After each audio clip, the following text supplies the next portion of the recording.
Boom. And we are live with another episode of the Brownwater Banter podcast. My name is Jared Seymour. My name is Joey Cates. It is, and we got a good show for you. In the studio this evening, we have Mr. Terry here. He's a kayak fisherman right here on the Gulf Coast. He does a lot of crazy stuff that we're going to talk about. This man is not afraid to jump out there and make it happen from the shore all the way out to Chandelier we were just talking about before we hit the record button. We're going to jump into that, why he does it, how he does it. It's going to be a good conversation.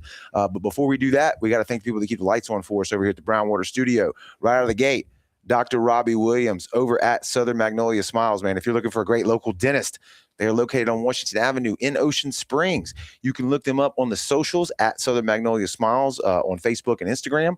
And when you're ready to book that consultation, you can give them a shout at 228-215-1202 and tell them that Brownwater sent you. 2026, we don't have a motto yet. So if you got a good one and you want to drop in the comments below and we decide to use it, maybe we'll give you a sticker or a hat, or Joey will give you a free hug or something. It'd be cool. Free hug.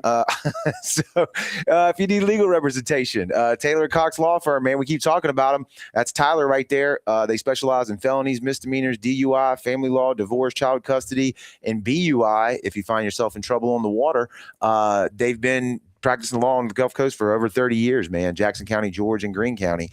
So you or someone you know needs to be represented. Give them a shout. 228-696-0111. And again, tell them Brownwater sent you. It is past the new year, January the 14th, as we record. If you haven't made that New Year's resolution or started working on it yet, you're only 14 days behind. So honestly, that's still pretty good. Yeah, it's better Forever than Young. 365. That's right. Forever Young Men and Women's Health. That's Kendrick right here. He's going to help you get back feeling better, doing your best. Their motto is bringing medicine, health, and exercise together to help men and women live their best lives. So if you want to get off the couch and start moving around again, start feeling better, or just get yoked, like Joey says, book a consultation with them. They'll do some lab work on you, see if you're vitamin deficient, hormone deficient. They specialize in hormone replacement for men and women. Give them a shout, 228-363-6623. And again, tell them that Brownwater sent you.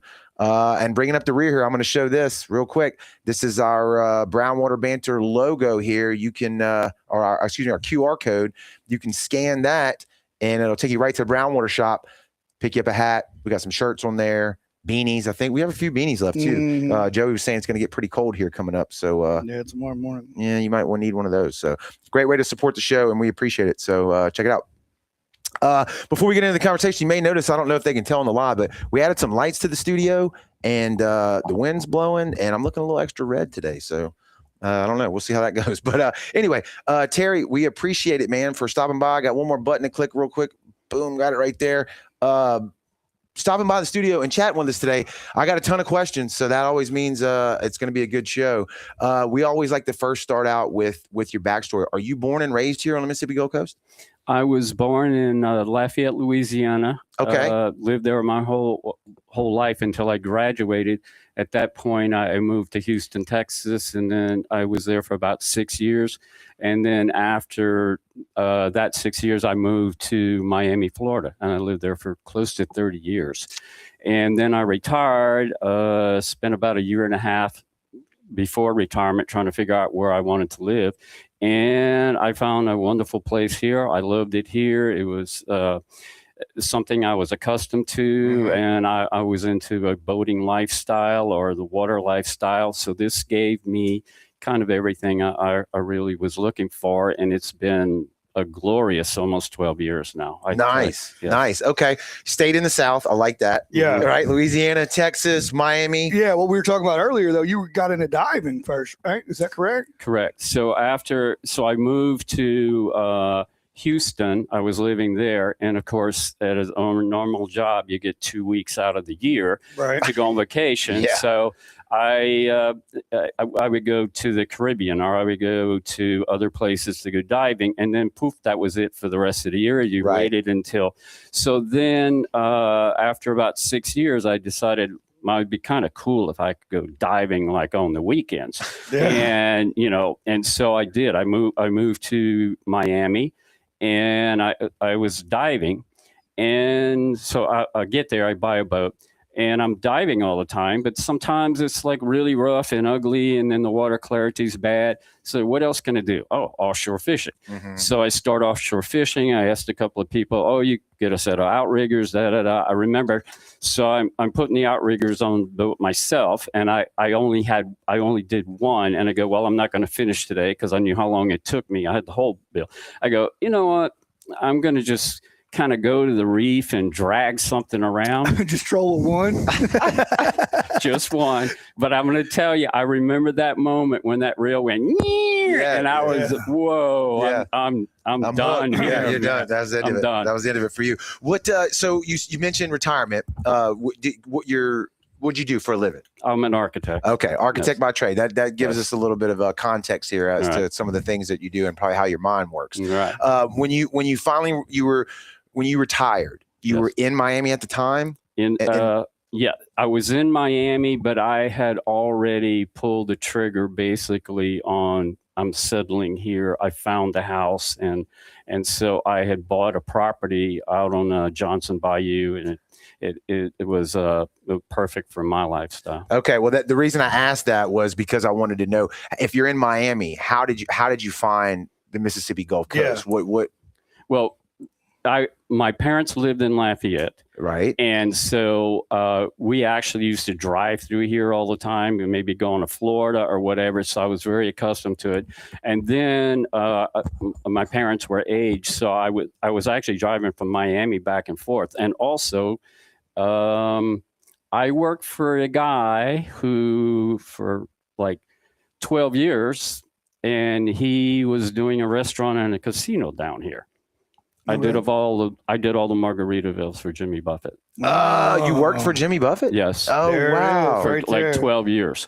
So my lifestyle fit in with and I was that way before. Right. And then I wind up. You was just in the wrong place.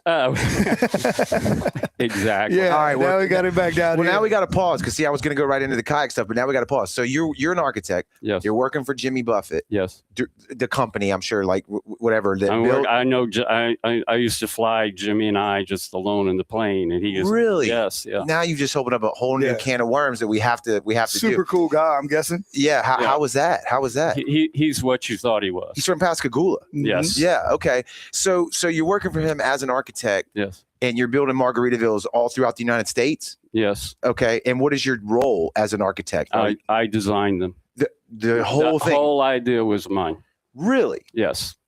I have the models at home. Sweet. No joke. So all the kids that are on the Ferris wheel right now at Margaritaville. That's not Is Mark. that No, you? that's not. Yeah, No, yeah. that is a land shark. Is it? Yes, it's that's a different. It's a different company. Yeah, yeah, Like, yeah, yes. yeah, yeah. Right. The Margaritaville that was the casino down here in That one Biloxi you that is did. closed Yeah. down now. That one, Vegas, Yeah. Orlando. they're everywhere. They're everywhere. Yeah. Yeah. So I came up with the original concept for that, and met with Jimmy, gave it to him, and he loved it. That Orlando was the first big one. They had two of them. There was one in New Orleans and there was one in Key West, but they were kind of mom and pop type of things. Right. Not the So- corporate thing that it became. Yeah, yeah, yeah. So Universal approached him, and he said, I want to do Margaritaville, but I don't want a theme park designer to do it. I want someone else. So I don't know anyone. So give me 4 people and we'll interview them. So anyway, I wound up being one of the people that they were interviewing. Can you tell me how? How many 4 people? How the hell did you get through there? Because Sneaky. we had done Talent, mother trucker. Yeah, talent. we had been trying to get work at Universal Studios, and so they saw what I did. So then they go, well, we don't know anybody. They didn't even know I was into fishing or anything like that. Right. So they go, let's just try this guy. So they call up and say, you need to meet with this person by the name of Sunshine Smith. Okay. Stage Right. name. So she Synonym. Yeah. she calls up, and we meet at this restaurant in Coconut Grove, which is kind of the artsy area of Miami. Okay. And so I'm there with her, and we were just talking about this, and she's probing me asking me fishing questions. She goes, "Oh, I heard you fish." So anyway, asking me, trying to see if I was just pretending. Correct. Or if I knew. Correct. If your resume Are you was about right, that life? Yeah, Is your he about resume that was life? right, Yeah. So then she asked me this one question. She said, in closing, if someone said, "What is the coolest thing in the Keys that no one knows about?" And I said, "Toilet seat cut." Toilet That's seat, cool. Yeah. toilet seat, You know that? Yeah, it's where Go ahead. Yeah, you're gonna do better than him. toilet seat cut is this really narrow little It's cut that tiny.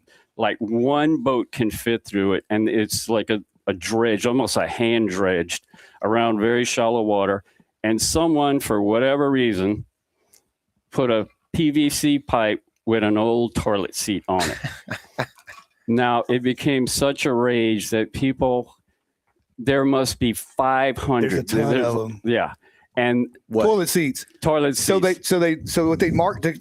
You got to mark the channel with PVC pipe because literally it's no bigger than this table almost. Right. So This particular channel, this particular cut. Yeah. Yes. Everywhere around it's a foot. You know what I'm Right. saying? It's just one little bitty ditch, and they mark it with PVC. So the locals or whoever comes down there paints a toilet seat with their name on it and hangs it on a PVC pipe. So now there's just tons of them. tons Yeah. of them. Okay. Joe and Sue's 50th anniversary. Right. They have some that the coolest one I think I ever saw was the toilet seat was, open 90 degrees, and it had a basketball net underneath, That's and it cool. was full of beer cans. Yeah. Nice. So I don't know if they would go by. For sure. Yeah, so For that sure was they pretty did. cool. So when you said that, she was like, he's not just making this up. Yeah. He knows what he's talking about. I got in the car, and 5 minutes later, I got a phone call from Universal Studio, and they said, "You got it. Okay. We're not even interviewing anybody else." I was the Sweet. first one. And The other three didn't even get they the didn't- interview. Hey, we're canceling. Yeah, we're Sorry. not, yeah. So- Did you know it was Jimmy Buffett when you got the call that said you got this job? Well, I knew it was Margaritaville. I knew it was Jimmy Buffett. That because Through the interview process, it kind of right, figured it out. they told us we're going to do a Margaritaville at Universal Studios, and we'd like for you. And they gave us a rundown. He doesn't really know anybody, so he wants to know someone. So anyway, you guys get 5 people or 4 people, I don't remember, and for whatever reason, wound up being number 1. And like meeting with her, and she was exactly what you think: sundress, straw hat. I mean, And who is this her person? name is Sunshine. No. Sunshine. I know, but I mean, it's She she's has CEO been, or something. What is she? she's been with Jimmy from the very beginning, and she is once you become Jimmy Buffett, a lot of people tell you what you want to hear. Correct. She will tell him, She's the real. Correct. "You're full of it. Right, You're wrong. You're wrong." Right. And so she's like a confidant. She's been with him like forever, and she doesn't need to tell him anything other than, "Hey, I knew you before you." Correct. Anybody, Yeah, right. yeah. She knows the real Jimmy, Trusted not Jimmy. advice. Yeah, I got you. Right. Okay, cool. Yes. So she meets with you. Instantly, she knows what's up, and you get the phone call, and you got the gig. And That's how right. long do you do those for? What's that? How long does that run? 12 years. Wow. Yes. Damn. Until I finished. I finished up with that. And so we did them all at Hawaii. We've done a lot of designs that didn't happen, but I've been to Dubai, Mm-hmm. and it got to where at the end of my career with them, it was like I lived on airplanes. I was like, yeah. Finish one, go to the next one. Yeah. Preliminary stuff Yeah. that's actually being built, stuff that's planning. Like, are you hitting every phase? Is that right? And then towards the end, I would spend virtually a month there Right. when they're going into the finishes and the final stuff. Like the certificate of occupancy, if that's the right term for something. Well, That's a residential term that I know. I don't know. Right. But it was more or less because we had a lot of artisans, so I'm directing the artisans that are doing like distressed concrete, which was actually gypboard and all these things. Because when they asked me to design it, then I was trying to figure out what I was going to do. What is Margaritaville? And in the one in Orlando, everything you looked at had something to do with a song. Jimmy Buffett song. It was tied to a Jimmy Buffett song. And then also, it had, I do remember I built a model, and the DJ booth was Snake Creek, the bridge tender's house. And then along the rail was nothing. It looked like a drawbridge. Anyway, I do remember I met with Jimmy in New Jersey. So he said, I'd never met him before. So we go to a concert. We eat with the band, but Jimmy's not there. But anyway, so we go to the concert, and the next morning, it's at a Four Seasons. We had the model there, and he came in, and he was Jimmy Buffett. He came in, and the first thing he did was take his shoes off. And he's sitting there and just talking. And so finally, I did the whole presentation from him, and he looked at his manager, and he goes, I got a goddamn drawbridge in my restaurant. He goes, how cool is that? Yeah. So what was it like those 12 years though, where I'm assuming you loved architecture. Yes. You did for a living. Yeah. And Go ahead. I had the best gig in the world. Well, that's what I'm saying. Like your professional world meets your hobby and they collide like this. What was that like? I tell everybody, I said I wasn't designing Margaritaville. I was designing my own life. Right, right. Yeah, Which is what I'm sure that girl picked up on. And with Jimmy, I'm sure he was involved with that line of questioning why she asked you what she asked you. It should have been pretty easy. It's all in your head. Yeah. And so living the dream. So some of the boots look like fishing boots, and it was awesome because my budget to just load those things up. I've been to places where they go, they got the rod holders and whatever. Right. I'm going there and buying $20,000 worth of Fenors and Penn Internationals. Because I bet because he wants fishermen just to hang on the wall. No, because like if a real fisherman comes in and is like that's not even real. Like you see a pin on there, you're like, they really. Outriggers, and then Garmin would come up and say, hey, probably got sponsored by, you know what I mean? Garmin's like, we'll give you some stuff. Yeah. And then they go like, hey, we got this thing. And so we had like monitors, small monitors, because we were playing loops of music and everything that were in the boats. And they go like, oh man, that's Raytheon. We could like, hey, how about Garmin? And so they would give us the blank chart plotters. Yeah, they put the chart plotter, and then we actually could plug it in. So now the chart plotter is playing the Jimmy Buffett and the videos and all that. Right. And then they come up and because I'd have a fake radar dome on the top, and it's like, oh no. So they'd have that. So they give it. Yeah. I mean, that's well worth the free stuff to get it in something like that. For sure. So then, and then of course the big deal was like in Vegas, we had the girl coming out of the volcano and all that other stuff. So that was a whole story in itself. But he was a great guy to work for because he accepted. He looked at it, he saw basically, I guess he felt it was genuine. And but he always had a little bit of icing on the cake, which was always really good. He'd always have this one little thing. Hey, could we? Yeah, of course. You can do whatever you want. So you own the place. Yeah. You're kind of in charge, sir. Yeah, you can do whatever you want. No, he was the genuine article. He literally, look, we went down to the Bahamas. And we were water skiing behind the seaplane. Sweet. Yes. That's pretty badass. I'm sorry. I don't know what else to say. I mean, that's pretty badass. Yes. Yeah. Were you a fan of his music? And obviously you probably knew of him, but were you a fan of the music? I'll tell you the truth. I also, I said this. Was it a Parrot Head? Is that what Parrot Head. Yeah. So when they first approached me and said, hey, they said, do you know who Jimmy Buffett is?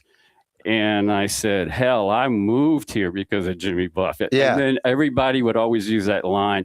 So then his manager found out, his business manager, not his music manager. So every time we would go and have a presentation before like a new potential partner client, right? Because they basically, with Jimmy Buffett, you paid for the restaurant, and then he was like half partner. Right. Okay. So his manager would always be introduced, and he would say, and this is Terry. And he moved to Miami because of Jimmy Buffett. So that was one of his He should have made a T-shirt. Right. Hell, I moved here for Jimmy Buffett. Right. And it was partially true because going back, so when you were, when I was in Houston and you had a 2-week vacation, and then it's like you'd be caught in traffic. It was horrible coming from the office. You come in and put changes in attitude, changes in latitude, put that on, and you were feel like you're at the beach, right? You were reliving, and that's what he sold. That's correct. That is correct, and that's what the Margaritaville's were, right? That's it, right? Yeah. You go to Boston in the middle of the winter at a concert, it is a complete. Those people in Boston and in Georgia, they were insane. They were crazy. Jimmy Buffett fans. Yeah. Jimmy Buffett fans. That strikes me as odd. A little kid from Right? Pascagoula. But I know, but I mean, like you're Boston. saying, like in Boston, and They were reliving summer. yeah. Let me tell you, and Shit, they might appreciate it more because they get so much winter. I guess. They had to start stopping them because they would literally go there a day ahead of time. I saw trucks pull up full of sand, dump them in 2 parking spots that people had held off. They would Genius. Oh yeah, and Block create them all. like a beach thing. Yeah. They would line the bed of their pickup truck with plastic, and a water truck would come, and they would dive from the top of the Cab of the truck into doing belly flops. And so all of Jimmy's concerts, they were like, they'd go and they'd film that, and then they would throw it up on the big screen. Man. Yeah. Yes, That's killer. Well, I didn't expect us to get into that. That was a cool diversion, man. And we didn't even know that before you just told us, right, Joe? You didn't know that? I had no idea. Yeah. Right. That's awesome. Yeah. Well, so what a great way to end the last 12 years of your career. What were you doing architecturally before those 12 years? Was it anything where it blended fishing in your lifestyle, or was it completely different? Completely different. Okay. When I was in Houston, I was doing office buildings. I was, real work.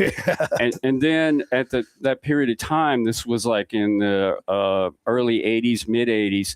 That's when the economy took a real crash. So the company that I worked for had started looking into military because Reagan was coming in and going to rebuild the military and everything. Right. So they started, because you have to get in line with that kind of thing. It's a rotation. Anyway. So we were there at the right time. People were laying people off and everything, but we continued on. But now I'm doing military projects. And actually, it was pretty cool because, I mean, you walk in this warehouse and there are helicopters as far as you can see.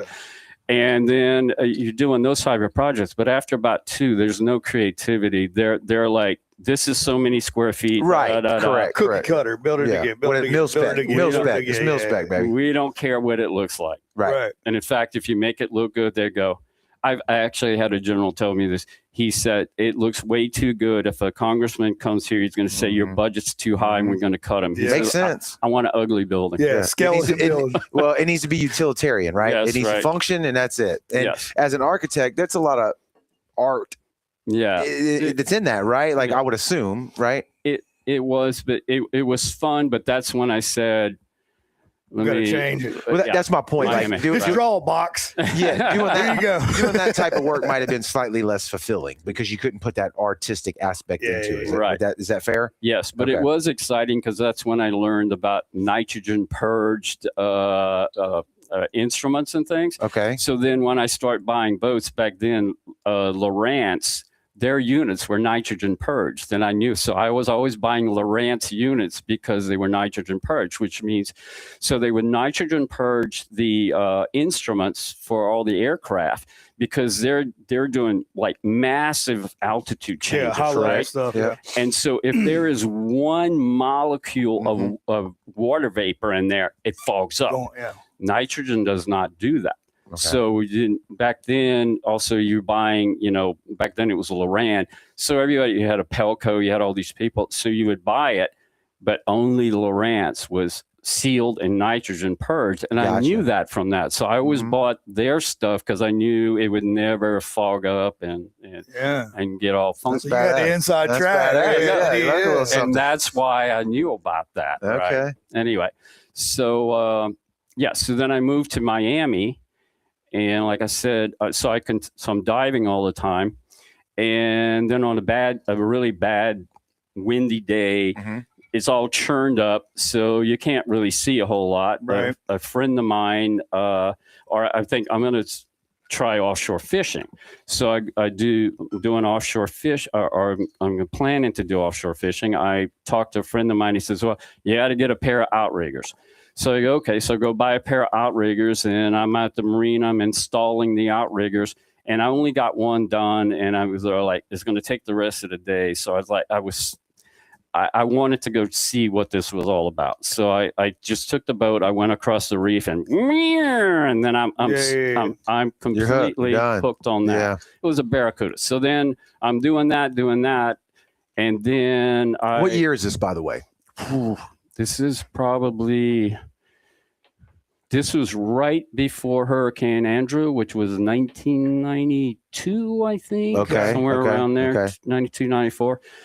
Anyway, so I lose that boat in Hurricane Andrew, and all the marinas in Miami are wiped out. Right. So I wind up buying a boat that has a cuddy cabin, or it's like a Whirlcat, a 26.6 Whirlcat with a I think it's called a 26.6C, which has a cabin in it. So now I go, okay, well, I'm gonna keep the boat down in the Keys.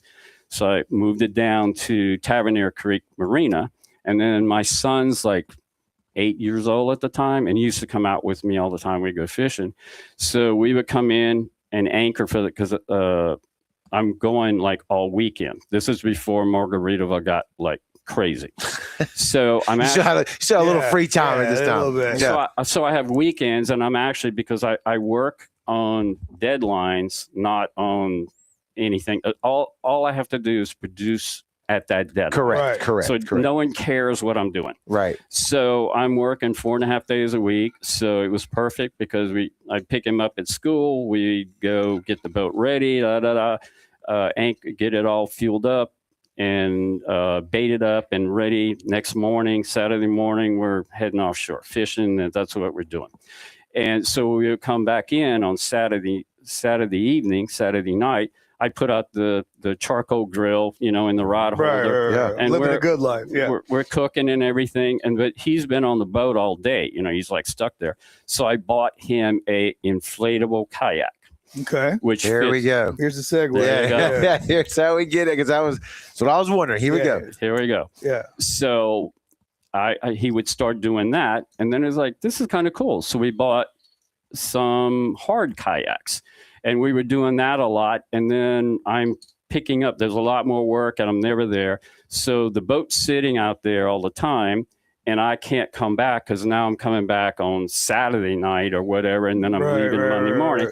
So then I actually, because of cat, I pulled the boat out of the water, and it's in dry storage. So when I do come back, I go, I want to get on the water, but I don't want to go all the way down there. So I bought a bigger kayak. And so now I'm using the kayak. Whole lot easier. You don't have to launch a boat. Just throw it in the water and go. You've made that comment multiple times. Joey had a 20-foot boat, sold it, got a kayak after that. I bought a Hobie, and it was so much easier. And you said you fished more. Yeah. Because kayak. You don't have to put the boat, you don't no fuel, no dead batteries, none of that stuff. You throw it in the water and rock and roll. There you go. And so that's what so I want to get on and then it's the secondary is that I'm on airplanes all the time and in hotels, so I'm not getting any exercise at all.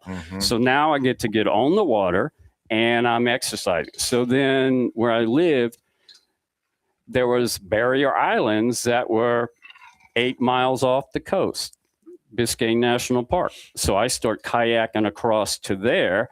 Then I got to a point where I was like, I like this better than actually going out on the boat. And so then after years of doing that, and I used to do things out in the Everglades, I moved here, and I don't even know, I didn't even realize the barrier islands were there. So there was a meet, I didn't know anybody here. So there's a meetup thing I joined, and they're talking about going out to Horn Island. I go, what is this? Right, what is it? And so then I look and I see it, and I go, wow, that's what I used to do, going across Biscayne Bay, because Mississippi Sound is like almost the same width. Right. So I told them I was going to go, but I didn't want to go for only one night. I said, I'm going to go the day before. And they said, oh, it's too dangerous. You're going to die and all that. So I said, no. Leave us your ID. Yeah. So I said, I've done this before. Where do you want to meet up? And it's the famous oak tree that's on Horn. I don't know. Yeah. Okay. So we were going to meet up there. And I'm going to tell you right now, is that when I pulled up to Horn Island, I was just stricken. Yeah. I was after kayaking in Florida in what I thought was supposed to be heaven, the paradise. This place was like something I'd never seen. I go like, this is the most incredible place I've ever seen. I spent the rest of the day walking in the dunes and all that, and I go like, wow, this is. I don't want to go home. All right, I want to stay here. Yeah, let's stop right here though. Okay, so when you said kayaking in Florida, yes, Miami specifically, or multiple places in Florida? Well, the Keys in Miami. Keys, right? okay. Everglades. What I'm getting at is that like I know the water down there. Beautiful. It's beautiful. Yes. Right. I've never kayaked down there and I've never hit any of their islands. I've been to Horn Island my whole entire life. Yes. What about Horn Island? Our water, brown water banter, name of the show. Yeah. A little bit brown. Once you get out to Horn Island, it clears up a ton, even south side of Deer Island. Deer Island. Yeah. Right now it's super clear. Yeah, definitely Horn Island, Ship Island, definitely on the south side. It gets really, south side, it gets really beautiful. It's Florida there. I mean, right. Like, exactly. wow. Don't tell everybody. We'll edit that out. We don't want everybody to know. But what about Horn Island for you with the experience with the Keys in Miami? What about what why did you say what was the draw? Two really powerful things. Number one, the dunes were like God, I can't believe this. And second of all, the freedom.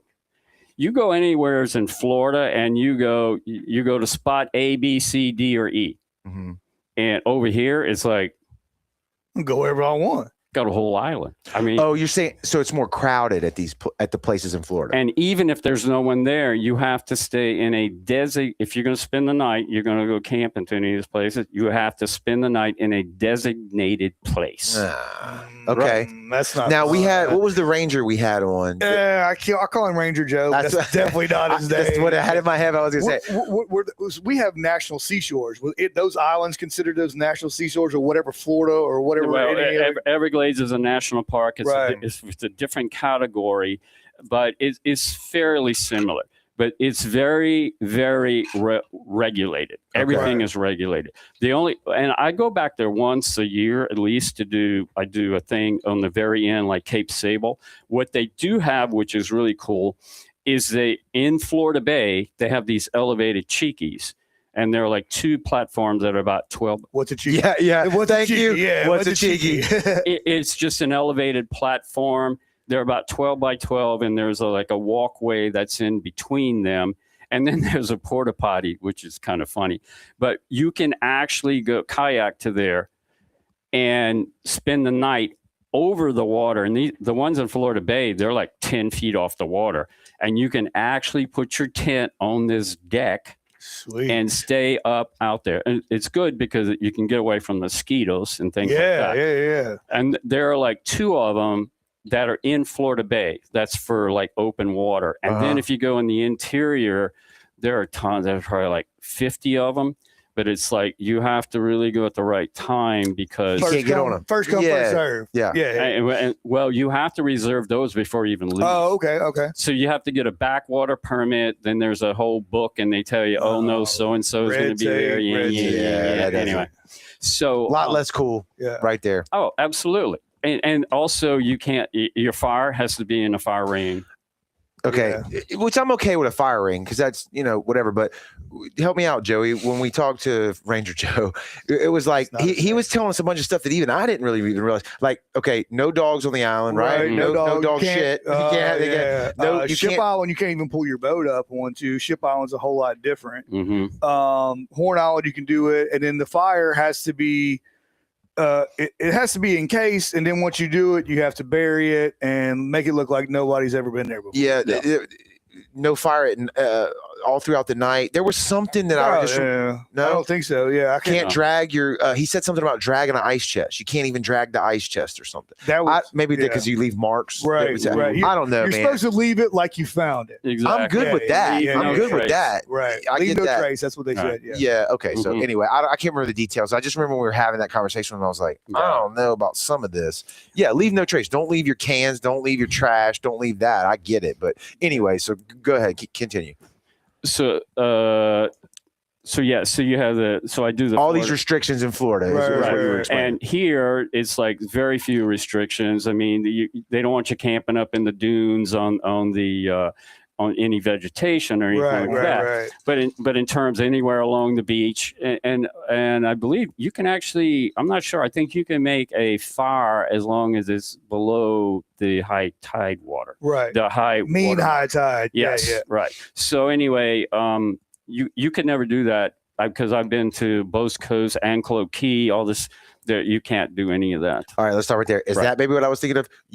You're talking about Horn Island. You can build a fire on Horn In Island. Gulf Islands National Seashore, I believe, as long as the fire is below the high water mark. Okay. Yes. All right, and I get it. That makes sense, but Yeah. it just still kind of sucks. Well, I mean, you Don't burn the island. Don't down. burn the island I get down. it. Yeah. I get it. I get it. I Yes. get it. What kind of kayak are we talking about here? 'Cause in the kayak realm, there's all kinds of kayaks. You can go from a $50 Pelican you can buy at Walmart. You can go to a $3,500 Hobie with the paddle drives, or you can go to the big ones that they go all the way across sea. What kind of kayak are we talking about you started with? My first kayak that I used when I was in Miami was it's a well-known, it's called a tarpon by Wilderness Systems. And the boat, if you're doing any open water stuff, those boats, the originals, had 2 closed hatches. Then they modified the boats and have an open well on the back. You do not want that, only because you want your boat slick. Yeah. Because the wind really affects you a lot. So you want a boat that's really, really slick. Then I upgraded to a boat from New Zealand. It's called a Cobra Expedition. And so tarpon's 28 inches wide, 16 feet long. Cool. The Cobra Expedition is 23 inches wide and 18 feet long. And the boat that I really like now is a Stellar. It's a modified surf ski. You know what a surf ski? Surf skis are like for speed. Right. Super light. My boat's 18 feet long, 21 inches wide, and it only weighs like 30 pounds. I pick it up with one hand. Yeah. What's it made out of? It's aerospace engineer, alien technology. Well, we can't tell carbon you. fiber. We're not gonna. We can't if, tell if you want they make the same boat, and that you can get it down to 26 pounds. That's crazy. That's crazy. But she's a little wonky. I was that okay. That was exactly what I'm thinking. I'm like, when does at your some butt, point, at some make point, being super light would be less good. I would think. Stability wise. The lightness is not the problem. It's the width of the boat. And I've been in a boat so long, I get people who like, wow, they're like freaked out, and they go like, what? And they go like, man, this thing gonna turn over. And it's like, I get in and like, I don't know, it feels fine to me. Mm-hmm. And also the boat, the boats are so different because you can also, you have a flat bottom on some boats, so that makes them much more stable. Mm-hmm. My boat is like kind of a half round bottom, so it's like, kind of think of sitting on top of a log, and trying to keep it. But they make them that's even more half round. So my boat is kind of it's a compromise between like a super fast boat and also it's relatively stable. Right. I've been up to like 3.5 foot waves and almost on the beam. And I'm now and then it'll give you that little adrenaline shot, you know, yeah. But it seemed it's a little wonky, but it has a certain point where it doesn't want to go anymore. So when you learn that stability, where your break-even point, or that's right. Break-even is the right word, but it's not the greatest boat for fishing though, because typically when I go out to the islands, if you want to supplement your food, I'll like troll or something. Then you get a fish on there, and you have to be careful where your head is, because if your head, it's the same as ways he's pulling, especially that's if too you much. got a big head. If you got a big head, you're done. Yeah, you're flipped over. Yeah, you'll get a lot of little adrenaline shots with that. Whoa. Yeah. So anyway, so you're like, and then it's like hard to look back because you don't want to do this. You got to be like that. Grab the pole, just set the hook. Yeah, you want to be down the center line. Yes. So those are my 2 favorite boats. A lot of the people that I kayak with a lot of very good people. Most of them from from New Orleans actually, and they like to sit on top. I've always been sit on top because I've always been in relatively like Florida, and you always want to like get out and go in the water. And so most of the people here, for some reason, they do the sit-ins. But the sit-ins have a little more, you have to learn how to roll the boat and things like that. You're more comfortable in the winter time. Not that our winters are that bad, because I wear a wetsuit, underneath if it's so bad, because the water's cold, and I can get back in. So I probably do 90% solo, all alone. Yeah. And so I need a boat that I don't need any troubles. I don't want to have to roll. If I get out, I get back in. And also I have a protocol that if it's over like up to 10 knots, I'm tied to the boat, because you lose your boat. You can't swim that fast. No way. Nobody in the world can swim that fast. That's right. Yeah, and you're pedaling. You're not. I mean, you're paddling. You're not pedaling. You're not any of that stuff. No, right? It's all paddle. Yeah. Wow. So when you do these trips, what is it like? I know you got to have the life jacket in there. Let's talk about what you pack when you go out on one of these. Can you see my screen? Oh yeah, I pulled it up. ACR. Yeah. They were on the show. The personal locator beacon. PLBs. PLBs. They one of the guys that sank in the Gulf of Mexico a year or two ago. It was probably 5 years ago. I'm terrible with time. Anyway, they were on the show and it saved their life. Then we got the company on the show. They sent us some stuff. When you were talking, before Joe even asked, I was already pulling up. ACR, they don't pay us any money, but they did send us 4 PLB or two PLBs and a 2 EPIRBs. Yes. So I want to be full disclosure, but great company, saved those guys' lives and watched them promote all that. Anyway, keep going. Go through your safety protocols first and what you bring, and then what, like if I'm going to spend a night at the island, or because you spend multiple nights at the island when you go out, right? Up to a week. Yeah. So go through your packing list. And I'm gonna step out while you keep go ahead. Yeah. So as far as safety, obviously you have a PFD, PF, what? Personal flotation device. Yeah, PFD. I was right. Yeah. Okay, so you have that. I have a handheld waterproof VHF, right, which is on me. Okay. I have a spot locator, which I have, and I have 2 knives on me. Right. And obviously my cell phone. Yeah. Was you being tethered to the skiff is a huge thing, because like you said, if you fall off, you're not going to get that back, right? No, you're gonna lose it, and you're gonna be out in the water. And I think most people believe that, I'm gonna call Coast Guard and they're gonna be here in 10 minutes. No, you could be out there for a long time. And from offshore fishing, I mean, we'd be out there and it's like, there's a log. Keep your eyes on it because there's dolphin underneath it. You know how many times you never find it. It's like when you're in waves and things like that. Yeah, you can't even see it. And I think they brought that up when we were talking about the guy who drowned. Exactly. They had to stand a igloo ice chest up. Yes. And then that's the only thing they could see, because the way, once you get out there, it's crazy. They can't see your head. It's like you're mostly submerged. So I'm tied to it. And so what could have been a tragedy is just I got back in. That's embarrassing, and you keep going. Yeah. Right. So I mean, everybody flips, right? Even if you ride a motorcycle, you've dropped one. Tell us about that. Tell us about the training wheels. Again, it depends on the boat. Right. So that tarpon, you will never turn it over. It's going to just throw you out. The other 2 boats, they will turn over, and there's a certain technique, because they want to roll when you get on them. Right. So there's certain techniques that you use to get back in them, but it's not. It's easily learned, and it's not really that big a deal. If someone was just starting this out, I wouldn't go to the surf ski type of boat. I'd do something that had a little more width and a little more safety involved with it. And as far as packing, I have everything. I mean, it's like very little. The biggest problem with kayak camping and expeditions, water.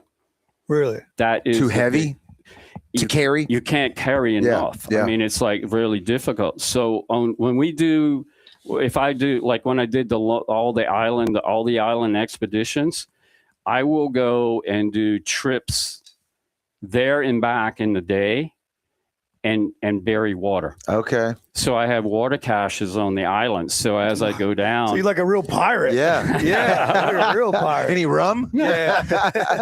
Oh no! Seriously? Yeah, yeah. Oh, I love it. I love it. All right, let's get into this. and water, freshwater showers. The little 5-gallon. Okay. Yes, Okay. I was throw a couple Hang, of those. yeah. After 3 days of being in the water and that salt getting in your man. Crusty. underwear. Yeah, it's not Crusty. good. Not good. Yeah, it's like sandpaper. It'll Yeah. wear you away. So Yeah. it's a real live internet show. People, I had to step out. My eyeballs were floating. But so I heard y'all talking about the PLBs and then flotation woody devices, packs, right? being tethered to the kayak in case it gets away from them. Yeah, but so like I think that's where y'all were headed to, like water, right? And like supplies, like that.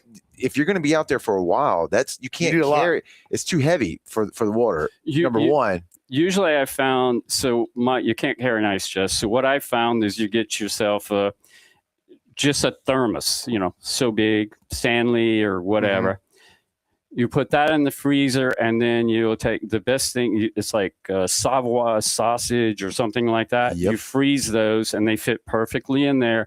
And if you get 1 or 2 of those, you can have a fresh actual meal for like 2 days. They'll last up to 2 days. So you pull one out and you don't open the other one. So it's like just a regular coffee thermos or whatever. And they work really well as an ice chest on the boat or on the kayak. And then after 2 days, you're into freeze dried, or you're catching fish and putting them on the grill, which is not a bad life. Living off the land. But baby. you got to produce, right? Yeah, you got to yeah, catch. yeah, You know what I Depending mean? on time of year. And what I usually do too is like if I'm going to X spot about 2 miles before I get to there, and not when I'm open water, but if I'm going along the islands. So I get about 2 miles from where I want to spend the night. I will then troll a line. Yep. And so, because if I catch something, That's free fishing, right? Yeah. Like free, no You work. got to go I there guess. anyway. Yeah. Well, Yeah. I mean, I'm already paddling or doing whatever I'm doing. So why not throw a line and see what I get if I get lucky? Lane, and then But then if you catch it too early, then what I'm going to do, I got a fish that's going to, it's not. So a lot of times I'll put them on a stringer, and Right. yeah, keep them in the water. then I'm hoping a shark doesn't come up Yep. and grab him. Yep. Yeah. Yes. Go ahead. What about like fire? You bring matches, I'm guessing, stuff like that, fillet knives, all that stuff, right? Yeah, I am. When it comes to fires, my friends laugh at me because I will not start a fire with a lighter or matches. I'm a flint and steel. Yes. Oh, you're Now, old school. Well, but my question is Yeah. that on principle or is that because of functionality and it works? Because lighters can get wet, Yeah. matches Yeah. can get wet. The Mhm. Flintstone, right? You Like can a rock and roll striker, with it. it get it wet, it'll dry off Yeah. in a minute, and you're good to go, right? I do it because it's cool. Okay, I like that answer. That's a good answer, dude. That's a great even answer. better, That's a better yeah. answer. Yeah, Yeah. it's cool. It's just cool. Then Yeah. everybody's like, they're getting around you, go like, oh, that's ridiculous. Kiss, Whoa, what kiss the my heck? behind. There Yeah. it is. Yeah, Yeah. I'm the god of fire. I was telling Joey, There it is. I spent a couple days up at the hunting camp with my dad, and we watched for like 2 days straight these people building these wood houses in the Yes. middle of the forest, right? Right. For no reason other than the YouTube, YouTube. the 15 million The views that they do it got for on the YouTube. views, Right. But they're building it, and like they're trying to do it with only rudimentary tools, and they're using a hatchet all the time Right. for everything. And I'm like, I want a hatchet Mhm. because it looks cool. I mean, they're cutting Yep. wood, splitting wood, doing all this cool shit. Same with like what you're talking about, building a flint. fire by a flint fire Yep. starter. It's just cooler. Yeah. I always have an axe. I have an axe with me, and so I mean, you have everything. You have your sleeping bag. You have your mattress.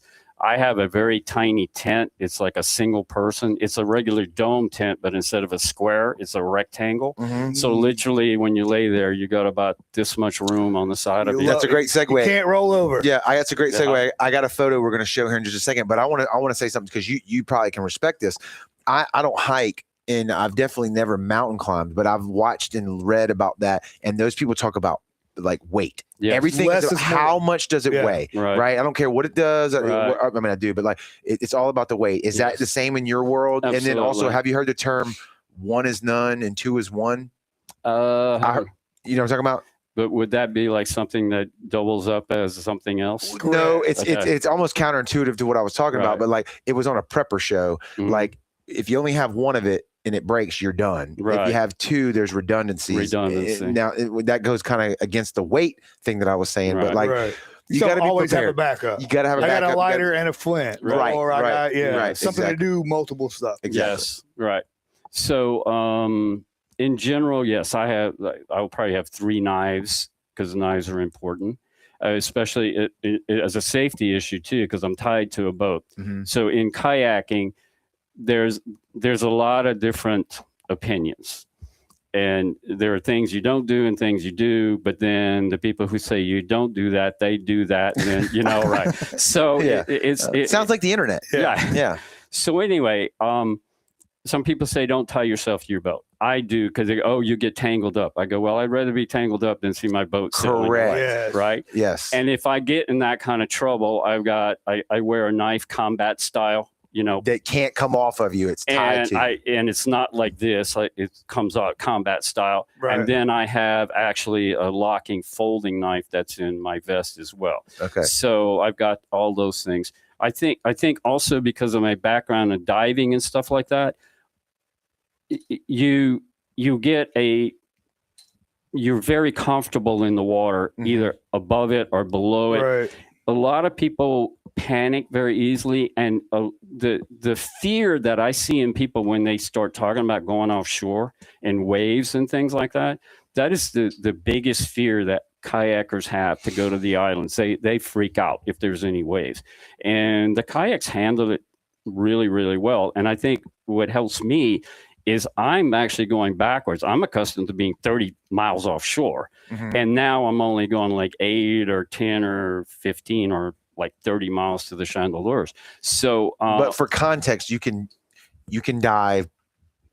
You can dive very close into the water, right? Yeah. Like I get what you're saying, but like it's always still there. Yes, but close to the coast. I said that wrong. Sorry. But a lot of people, so many people dream of doing that, and their fear of open water. I know really, really good kayakers. They'll do coastal, they'll do rivers, they'll do all that. And they just go, my dream is to do that. I go, hell, look, it's right over there. Like, go. And they're like, no, they're afraid. Yeah. And that's a healthy, fear. I get it. Yeah. But then they go with someone like you who has experience. It's all about experience, right? Yes. You can show them the do's, the don'ts, and what to do. And once you get one under your belt, then you can start spreading out. But that fear is what I'm trying to say is that it's like they can hardly overcome that. It's just so they think they're going to get out there and a wave's going to they're going to flip over and they're going to be done with it. I think that's evolution's way of trying to keep us alive. Well, on the other hand, you got to be somewhat of a kayaker. You're not going to go offshore on your first trip. You know what I'm saying? You got to get at least some hours underneath your belt. Yeah. I tell people that's what Deer Island's good for. You go across the Deer Island, it's very, very short, and then you can go around to the other side, and what you can learn to do is pack your boat. Mm-hmm. Because a lot of people, and they're like, oh, this should have been here. Blah, blah. So you learn to pack your boat. Then you can camp there on the beach and you know how to unpack and put all your stuff up. And then if it's a little rough, you can actually kind of go play out in that stuff right there. Yeah. And if there's you flip, you stand up. Yeah. That's right. There you go. or yell at you. Hey, Joey, that oyster tour. Come here and get me. About 2 foot in the water right there. There you go. But that is correct. So it's a good place to start to do that. Now, I wouldn't say go out there and do it alone, but I'm talking about people who would even come with me or you go on a trip. They're backing out because it's like there's this fear of being out there. It's like, and it's strange, but once you get into it, it's kind of like it's a bug. It bites you. You're familiar with it now, yeah. and you know you have the knowledge, and right? And it's like, oh, it's not that big evil thing that I thought it was. But on the other hand, I'm glad they're not going because it keeps the islands. There you go. Right, yeah. There you go. Don't tell anybody about it. On the kayak, I heard you say, correct me if I'm wrong, 3 foot waves you've been through. Did you say that earlier? 6 too. Okay. All right. All right. Okay. On a kayak like you're dealing with now, you're paddling with your hands. Correct. Yeah. You're not doing the foot thing. No. Okay.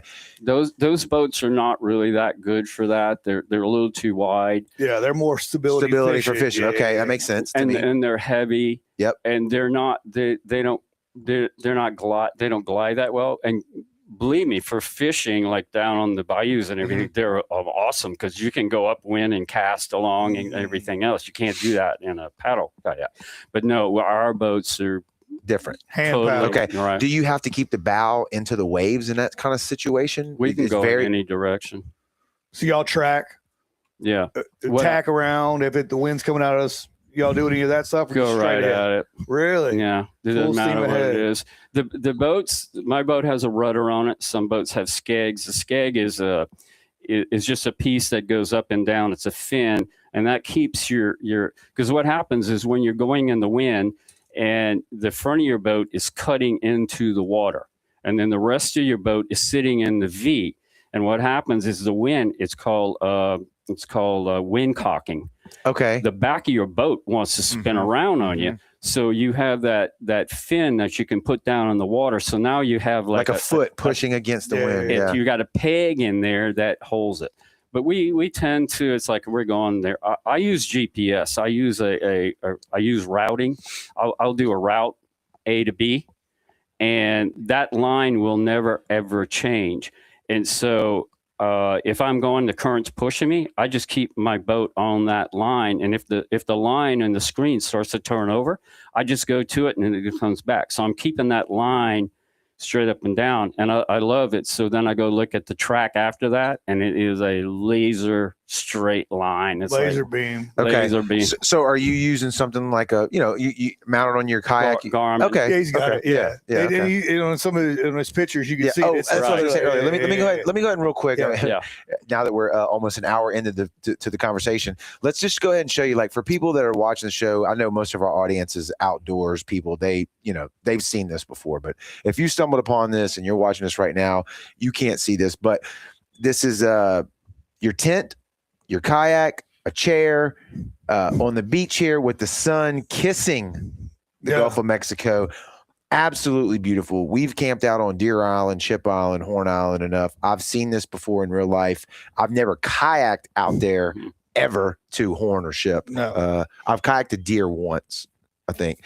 But I've kayaked that shit where I brought a boat out there and dropped the kayak. Oh, in the there you go. water. different thing. Yeah. But I mean, this photo right here just like sums it up for me. Like it's absolutely beautiful. The scenery, it's like nothing else that I've ever experienced. Right. Like being in tune with nature. There's no, even if you use the Garmin and get out there, like it's a different thing. And especially if you're catching your own food, like it's very addictive. I could see why somebody would be hooked on doing this. What is it to you to get on that island? Nobody there. You just listening to the waves. You're inside your head. What are you doing in that situation? All I can say, it's a good place. Yeah. That's a good way to describe it. Yeah, really. Man, it's like it's whatever you want it to be. That's right. It's a good place. The one thing too about kayaking, especially if you go beyond, you go into like the Biloxi Marsh, like Isla Pete and beyond that, especially the dolphin don't know what you are. Right. And they get so remarkably scary close because they're not little animals. No. We just had that happen to us on that boat that you walked past to come in here. That's the closest I've ever seen a dolphin. He followed us all the way down. Yeah. Personally, I've lived here my whole life. He's right by the gunnels. I mean, literally right by the gunnels. Like rolled on his side, looked up at us, very close. I've been close to him in the water, standing on the island. Yeah. They'll swim up to you. Yeah. But this guy was being in a 25-foot boat with high sides is a whole lot different than being in an 18-foot kayak. Yeah. The I would say scariest moment I ever had with them is I was heading back from Murder Bayou. It's that thing, a Door Point thing. It's up in the Biloxi Marsh. Anyway, it's like 6 miles from Isla Pete, farther back. So I went there to look at it, thought about going there at a future date, and then I'm coming back. I think it's 5 miles or 6 miles, and then 6 miles back, so 12. And so I'm delayed, and the sun's going down. And all of a sudden, this pod of dolphins surround me, and I'm pretty cool with it. The sun's going down. I'm paddling. They're a majestic animal. They're absolutely. But then a it must have been a female with a small baby. Pup, yeah. And like right next to me, and I'm like stopping strokes because I'm going. You don't want to hit them.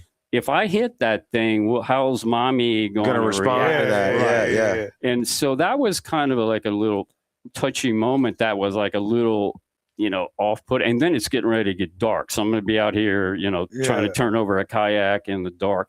But then it all ended well. But it was a little spooky.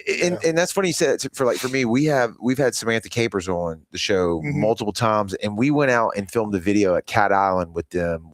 They do throughout the summer, USM Gulf Coast Research Lab. You know what I'm talking about? Yeah. They do these they do all these camps for kids. Right. We went out there and filmed one. And while we were on Cat Island, Joe, you remember what I'm talking about? We were out there throwing the net, waist deep to knee deep water, throwing the net, throwing fishing poles or whatever.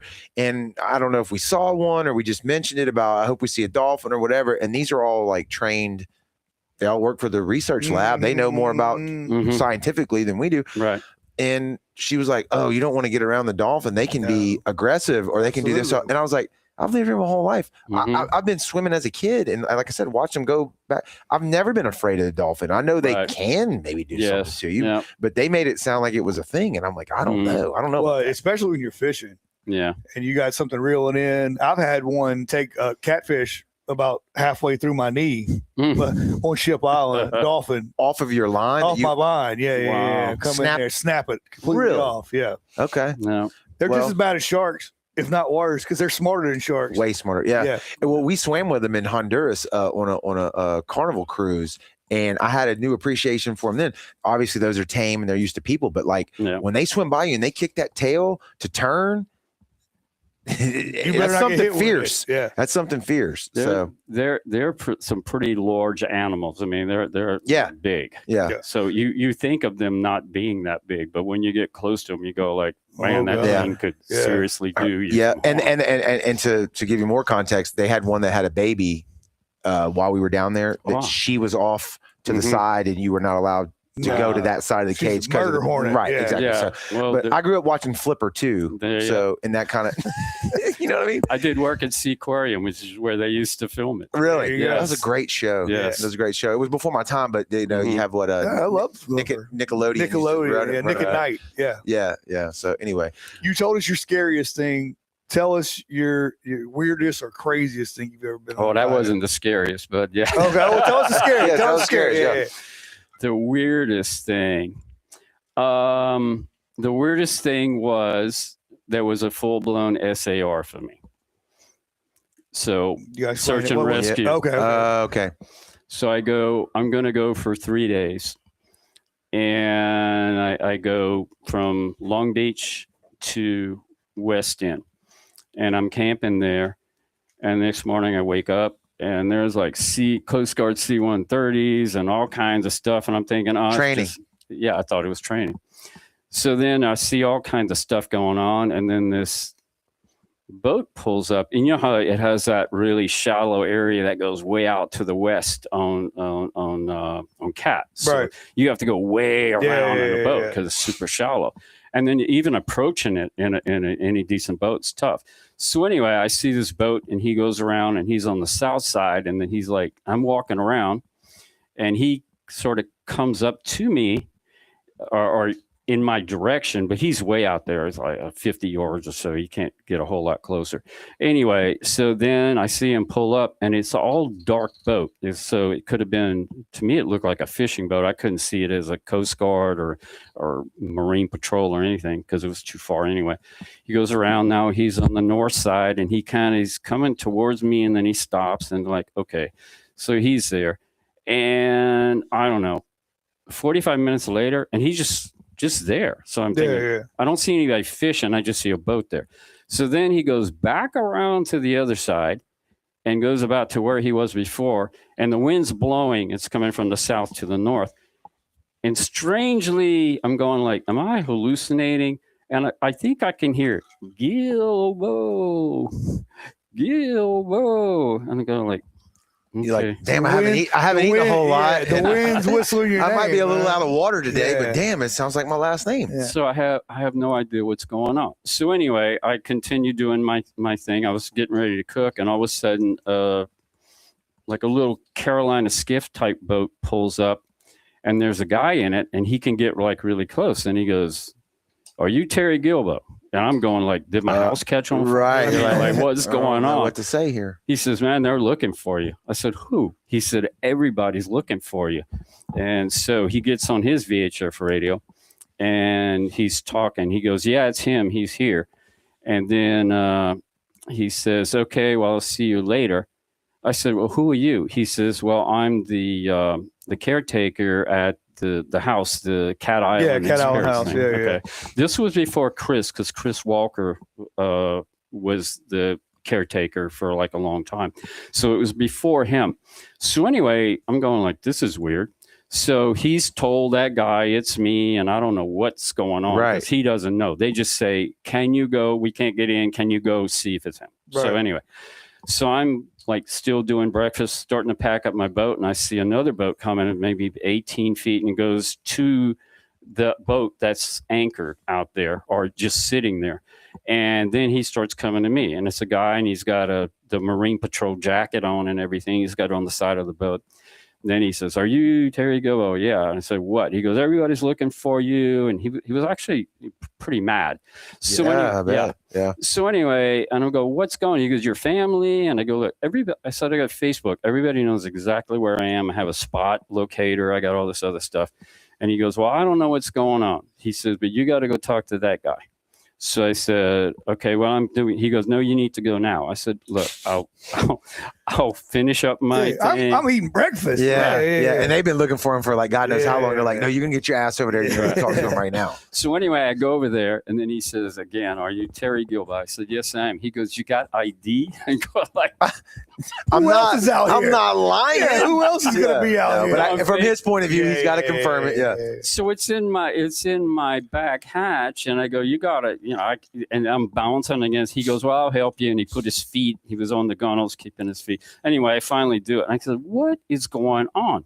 He said, the dock master in Long Beach saw your truck there for 2 days in a row, and recently someone died in a kayak right offshore there and drowned. I got it. So he's like all freaked out about it.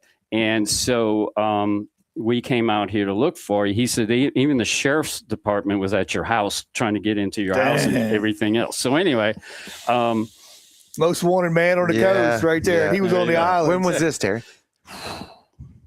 Roundabout. I'm trying. It's probably. Dang, that picture in there, if you went there, it would tell the date. I'm thinking it's probably like 2019. Okay. It was before COVID. COVID. Okay, cool. Anyway, so he says, "Okay, that's great." And he says, "Okay, so have a good time." So I start paddling, and I hear he revs up the engines, the twin engines going. And I remember it was funny because the name of the boat was Captain Moose, which was really bizarre. Captain Moose. So anyway, I take off, and I'm paddling, and I'm going to go on to the beaches on the east side, and I hear the boat. The revs are coming. It's getting louder. It's coming back. So then he gets right, and I'm just keep paddling. And so then I hear him go down to low RPMs, and he pulls up on the side of me. He says, "They've told me that I have to follow you for 20 minutes to see if you know what you're doing."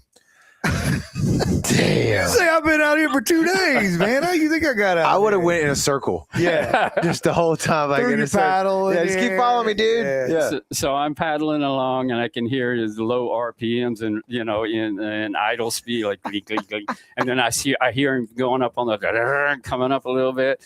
And after, I don't know, it was maybe 20 minutes, maybe even less. Yeah. He's like, "Dude, I don't want to do this either. Okay. We're going to do 5 minutes. I want to make sure you're not drunk or dehydrated, and we're good." And so he said, "Have a good time. They told me I could leave you." So that was a pretty funny experience. Mm-hmm. That's crazy. That's good. That's a good story. So tell us the scariest. If that wasn't, dolphins weren't the scariest. Oh,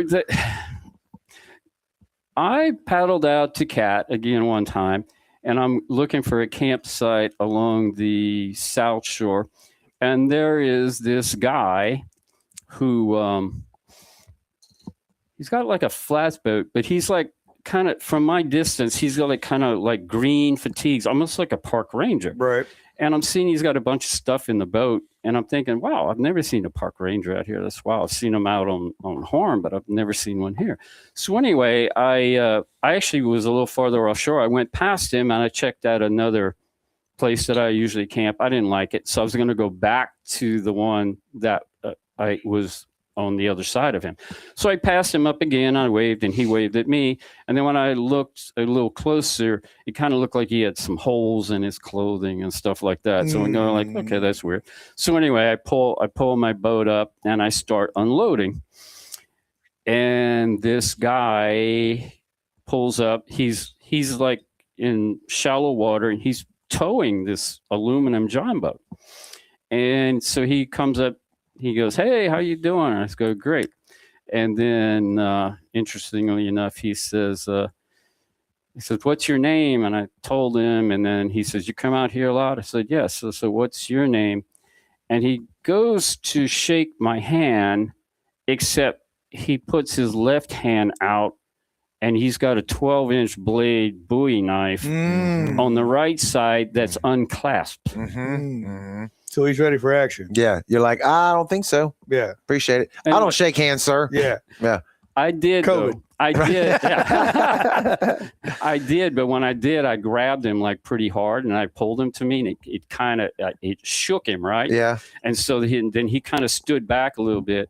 And then he says, you got any alcohol?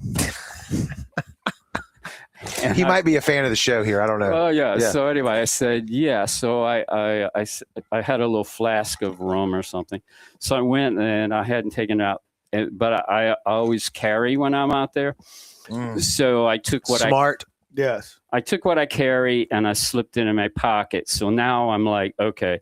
So then we start talking and he starts rambling about how he's mad that people are dirtying up his island and they're messing it up. That's a big red flag in my mind, right? Yeah. Right? Because he's So talking about he's passive aggressively talking about you, right? Yes. So then he kind of starts to settle down and he says, hey, I'm going to go unload my boat because I'm so mad they're taking all our garbage, they're dropping their garbage here anyway.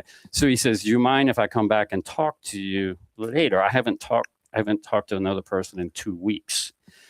Now, do you think he was staying out there or something? Do you know? He said he was, and he thought he was going to build a house out there. So he was.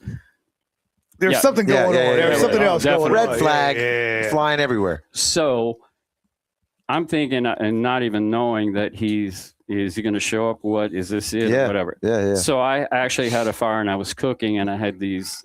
I usually get the really thin, like New York strips, because I want to always make sure the food's well cooked. I don't want a problem out there. Anyway, I had 2 of them. So it's dark. It's no moon night, and it's jet black. I can't see like beyond that curtain there. But neither can he. Yeah. So Hopefully.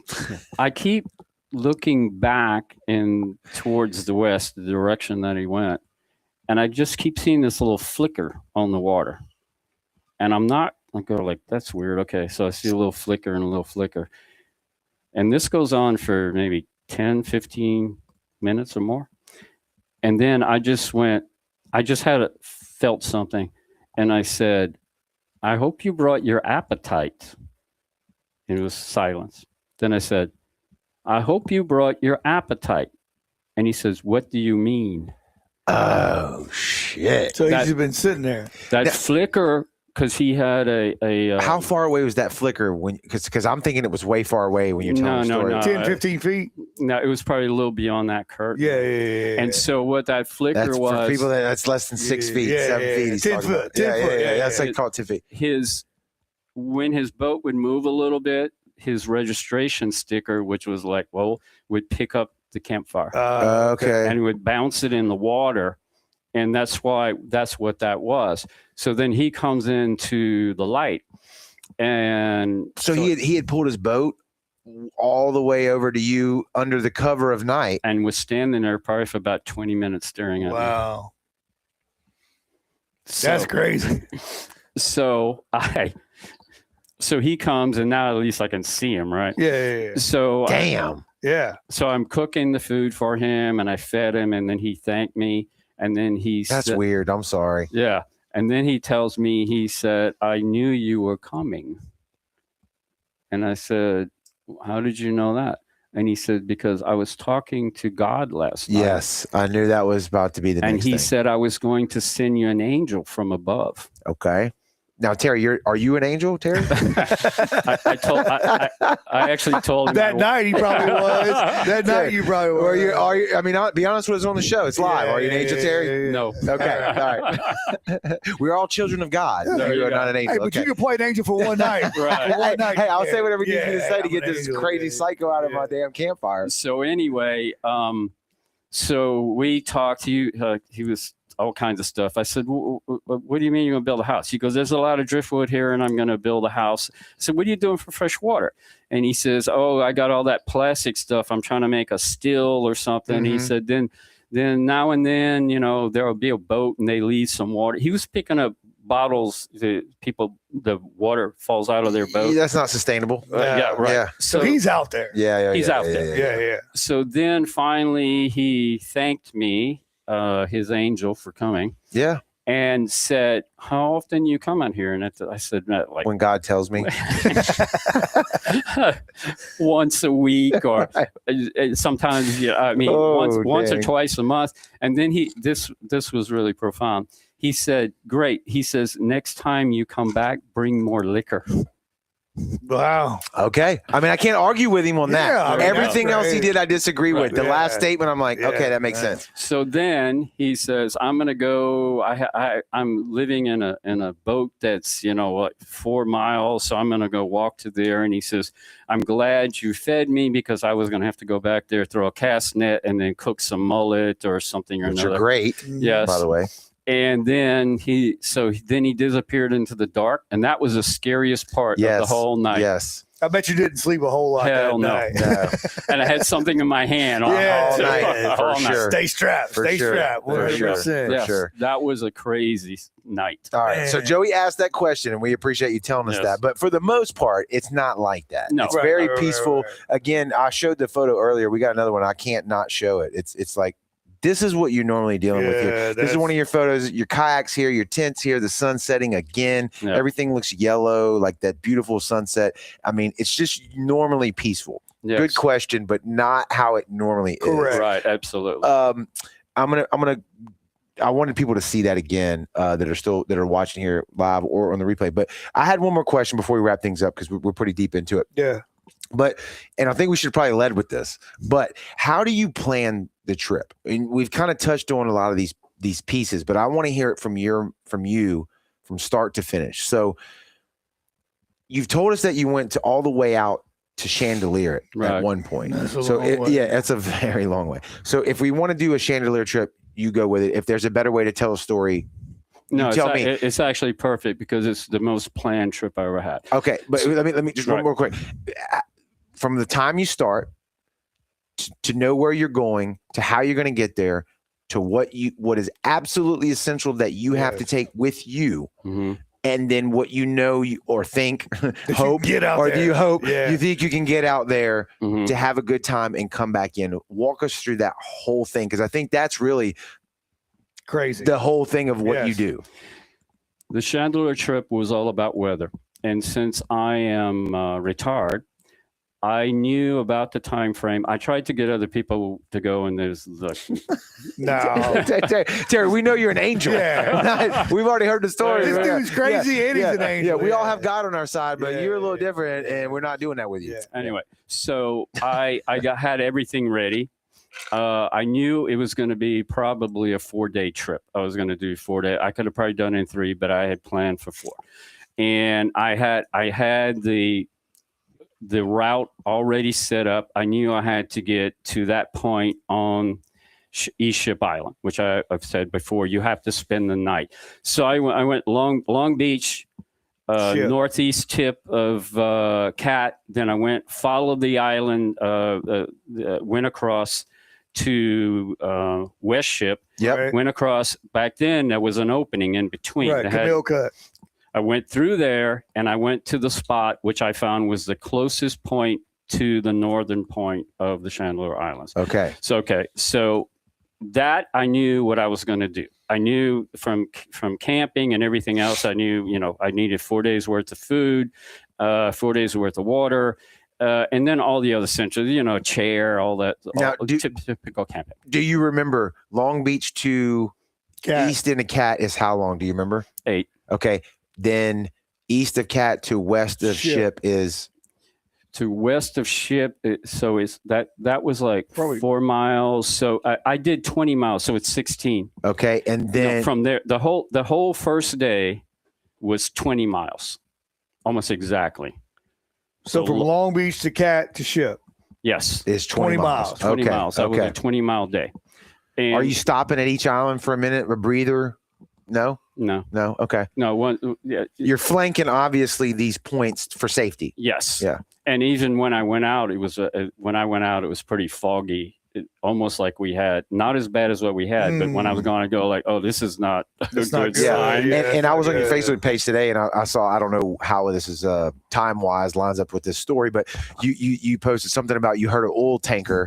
That's not and good. you're like, I can hear it, but it's foggy. But thank God now I can see it. And in the photo, people, y'all can't see this, but like you could tell it was an oil tanker. But like, I would not want to be in a kayak and hear that thing and not be able to see it. Fog is the worst. Yeah. 10 minutes before that, we could barely see the front of our kayaks.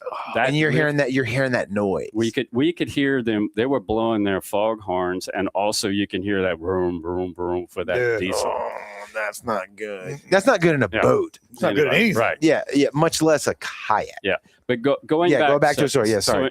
So the real deal is, I knew what I wanted to do and what I had to do. I knew all the gear I had to have. Again, it was typical kayaking. Mm-hmm.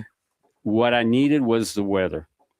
So I was ready to go. I had everything packed, and I was watching the marine, and I wanted 4 days, 5 to 10 or less. Right. And when that showed up, boom, I was gone. All right. Now, people that are listening, that doesn't happen very often. No, but that's what retirement life is like. Yes. Because you can just wait for What month was That's it? It had to be October, It was November. in November. Yeah, I'm about to say it had to be. Yeah. November 17th, I believe is what it was. Yeah. But break it down for us too. Because you said I knew what I had to have packed. Tell us what that is on that kayak. Well, you're gonna have to have a sleeping bag. You have a sleep pad. I use a inflatable. It's like a thermarest. It's only like 1.5 inches, but like amazingly Get you out of the sand. right. And it also it's very comfortable. And so sleeping bag, mat. You want to have some cooking gear. A gas stove. That's heavy though. But I mean, you have room for it. You gotta do it. No, I know. I get it. But that's heavy. You got to have it.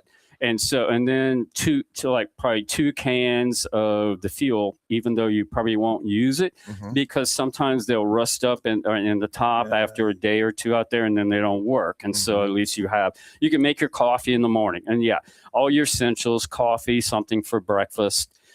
Which would be what? Breakfast would be first day bacon and eggs. Damn. There it is. Yeah, absolutely. And then after that, it's probably freeze-dried oatmeal with fruit or whatever. And that night, I had steak that night because I had a big paddle tomorrow or the next day. So you are your food essentials. And I always bring an axe no matter what, and a chair. Yeah. Yeah, they pack up into about that big. And every mosquito suit and a mosquito top or head piece. You would have sunscreen, bug spray. Sometimes I take the coils. I know those thermocells, but those cheap coils that you use in burn, those are like 99 cents, and they actually work quite well. And then your cooking gear is probably the most heavy and the most up, plus additional clothing. You're going to want like at least. It gets cold. Yeah, and even when it's warm, it's nice to get to camp and put on dry clothing. Right. Even in the summer. And then like I'll wear in camp, I wear cotton, but you never wear cotton when you're paddling, Right. because it Absorbs all the water, and Yeah. it's just not and good. it won't stay. If it's a cold, it's hypothermia issues. Yeah. Yeah, mostly. So you have a little pot you can boil water in, spices. I usually bring oranges and lime, because then for if you catch a fish, I use one of those fish basket things that look like it's an oval shape like a fish. You can put do the the fish fillet. in it and flip it over. There you go. Yeah. That way you don't have to do all kinds of weird things Right. with it. Freeze-dried food, and then of course water. And so they tell you a gallon a day. I don't quite use that, but I actually had water on the island that I'd stashed before. That's killer. Yeah, that's correct. Yeah. And on Chandelier, you'd already stashed it. No, stash it on Ship and Kayak, So when I came back, I would have water. Okay. So I wouldn't have to carry as much. Okay. Yeah. So Can I ask you a quick question? Yeah. Do you use any of those, like I've seen like the charcoal sticks that you can put into a puddle and supposedly drink, as long as it's not, I think, salt water, should be good. Like, what about that kind of stuff? No, Boiling your own water. What about that? It's all salt. Okay. Doesn't do any good. Well, but there are freshwater ponds on They're Horn. Yeah. I've heard they're on Horn. Yeah, but it's all rain. Is You know what I'm saying? Yeah. We've actually talked about doing that, but then looking at the water, even because I have a filtration system, but that's more for hiking, because I do hiking as well. But I don't know if I would use it for that. It's a lot easier. I've just seen these commercials, and I've never used it. I've never been in that environment. It's not worth it. Well, they show It's they show them like in a ditch of like muddy ass water, and it's I understand it's got to be fresh water. Yes, Right. I understand that, Yeah. but they're like drinking it straight, and I'm like, I don't know about that. But I've looked into reverse osmosis systems, but they are like outrageously expensive, and they don't really produce a whole lot with a lot of energy. Catching steam off of salt water boiling, you could catch the steam, right? Yeah, but that's like a teaspoon full of water. Exactly. That's what I say. Like low output. Like. And a really good source is that you can always go to Ship Island during the season. They got the water fountains there. We've done that before. All you gotta do is walk right into there. There you go. Why are you doing all that other stuff? You just use this. Yeah. A great trip is you go and you spend the night on the east beaches of Cat. Yeah. So you spend the night there. Okay. You leave your gear there, paddle the 6 miles to Ship Island. Yeah. You can go have a beer, have at the concession stand, food, hang out. shower. They got showers. They got all kinds of stuff in there. Get back in your boat, do the 6 miles, and your camp's already set up. You don't have to do anything. So that's a cool trip. But let's go back to the Chandelier. I interrupted you a little bit. I worried about the water and stuff. Yeah, but tell us about the blast off from the ship Chandelier. Yeah, that's a. So you're committed at that point. No, I'm not. I told no one because I thought I was going to chicken out. Okay. I said, okay, what I'd done is I'd set a route line up, and I had breadcrumbs every 2 miles. Mm-hmm. So I get up in the morning, I just did 20 miles. I'm feeling great, had a great dinner that night. I go out and the water is like this table. Slick as a baby's butt. Absolutely. They were right on. Usually they're not, but they were right on. So anyway, I'm standing there and I am so conflicted. I'm yes, no, yes, no, yes, no. And so finally I said, okay, load up the boat and then we'll figure out what you do. I loaded the boat, get it up, and I said, okay, I'm going to go 2 miles and I feel good. I'll keep going. And so then in the middle, I had what I call the bingo point. So point of no return. So it's either the pot committed, baby. Yeah, exactly. Same way back. So I got to there. Now here's another little interesting story that occurred. Is so they have that shipping channel with the buoys that are in there. Mm-hmm. So I'm about where the buoys are, and I see I really don't see many boats, but I see a boat out there, and it looks like he's actually fishing the buoys. And I don't know, cobia, I don't know what he's triple tail. Triple tail, there you go. So, but he's a ways off. And so I'm there and I'm paddling. And all of a sudden I see again, the boat is coming towards me. And he comes up and he says, people always, for some reason, they call me sir. They go, it's a Southern thing, Terry. Right. You know that. So he says, sir, you okay? And That's a legitimate question, Terry, because you're not supposed There's not to be a here. whole lot of people out there doing that. Yes. Sir, did you get swept off the island? Right. Are you okay? so then he says, so what are you doing out here? And I said, I'm going to the chandeliers. He goes, that's a long ways from here. Yeah. And I said, it's okay. I said, I know what I'm doing. I told him all the equipment I had and everything. And I think he was a commercial guy. It would really be cool if that guy was listening to this. Anyway, so if you are, let us know, by the way. So he's got, I guess, a client in the back. And anyway, so he's there. Okay. So he starts to pull off and then he comes back again, which reminds me of the story with the got to follow you for 20 minutes, right?